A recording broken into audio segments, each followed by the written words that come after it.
داتا علی اجمیری نے کوئی مکان نہیں بنایا، جائیداد نہیں بنائی، اولاد ایک شادی کی، بچے نہیں ہوئے، دوسرا نکاح نہیں کیا، زندگی گزار دی دین کے لیے۔ 21 دن پتے کھا کے داتا صاحب کہتے ہیں میں نے گزارا کیا، اور 7 دفعہ ہندوؤں نے اتنا مارا کہ مردہ سمجھ کے چھوڑ گئے۔ اللہ نے زندگی دی، اس شخص نے زندگی گزار دی، اور یہاں آج ایک مولوی ممبر پہ بیٹھ کے اتنی لمبی زبان کھول کے کہتا ہے داتا صاحب کے مزار پہ شرک ہوتا ہے۔ اسے خیال ہی نہیں آیا کہ اس کی بات کر رہا ہے۔ کل دن گزرا ہے ڈاکٹر اقبال کا، علامہ اقبال، معمولی آدمی نہیں، اقبال رحمت اللہ علیہ۔ داتا صاحب کے مزار پہ کھڑے ہو کے ادھر دیکھو، سونے کا دروازہ ہے، تو وہاں اقبال کا شعر لکھا ہے۔ اقبال کہتے ہیں سید حجویر مخدوم امم، سید حجویر مخدوم امم، سید حجویر مخدوم امم۔ اقبال کہنے لگے علی بن عثمان حجویری وہ محسن ہے مسلمانوں کا کہ ساری امت کو آ کے ان کی خدمت کرنی چاہیے، یہ امت مسلمہ کے مخدوم ہے، سید حجویر مخدوم امم۔ اور اقبال نے حرم کہا ہے داتا صاحب کے مزار کو، میں نہیں کہتا وہ حرم ہے، اقبال کہا کرتے تھے یہ حرم ہے، اس لیے کہ یہاں معین الدین اجمیری جیسے لوگ آ کے وظیفے پڑھتے ہیں، وہ چلے کرتے ہیں یہاں آ کے، معمولی بات ہے۔ میں نے کہا آپ کا ذرا قریب ہے۔ ایک انگریز آیا تھا، دورہ کر کے گیا واپس، کسی نے کہا لاہور بھی دیکھا ہے؟ اس نے کہا دیکھا ہے۔ کہا شیش محل بھی ہے؟ کہا ہے۔ مینار پاکستان بھی ہے؟ کہا ہے۔ اس نے کہا یار بڑا کچھ ہے، کچھ ہے دیکھی تو نے؟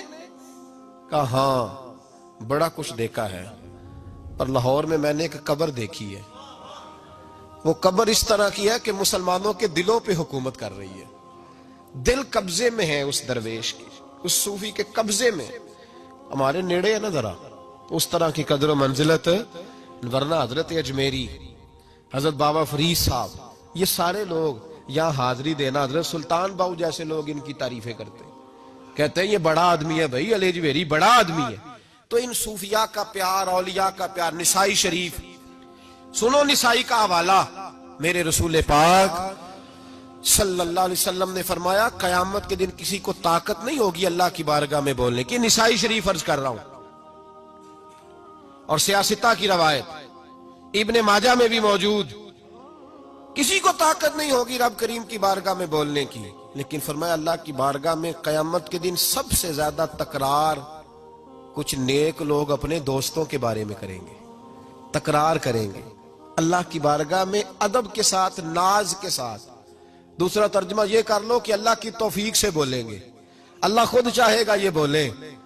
اللہ فرمائے گا جاؤ جنت میں نیک لوگوں کو، تو حضور فرماتے ہیں وہ کہیں گے یا اللہ پہلے انہیں بھی بلا جو ہمارے ساتھ نمازیں پڑھتے تھے، جو ہمارے پیچھے جمعے پڑھتے تھے انہیں بھی بلا، جو ہمارے ساتھ شریک ہوتے تھے بلا۔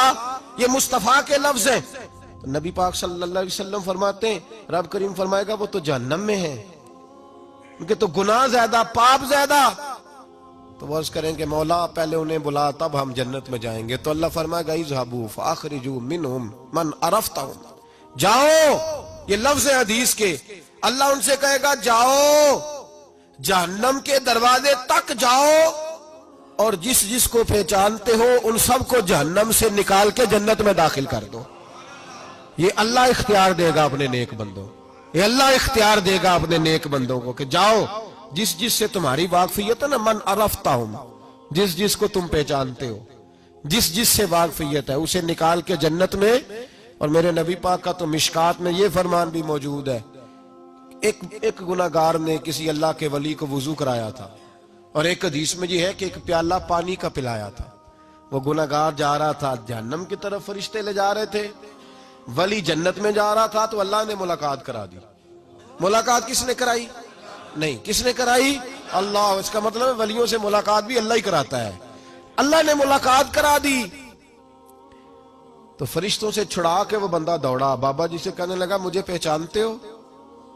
انہوں نے کہا نہیں پہچان کرا، کہ حضور ایک دفعہ آپ ہمارے علاقے آئے تھے، میں نے وضو کرایا تھا، میرے مصطفیٰ کریم فرماتے ہیں اللہ کی توفیق سے ولی واپس پلٹ گئے، وہ عالم واپس آ گئے، وہ نیک آدمی واپس آ گئے، اور کہا مولا مجھے وضو کرایا اس نے، پانی پلایا، میری تو حیثیت نہیں، تو جزائیں دینے والا ہے نا، اور تیرا بندہ سمجھ کے پلایا، چہرے پہ داڑھی دیکھ کے پلایا، دین کا نوکر سمجھ کے پلایا، مجھے اس نے مصطفیٰ کریم کی شریعت کا ایک ادنا خادم سمجھ کے، تو اللہ اس پہ مہربانی کر۔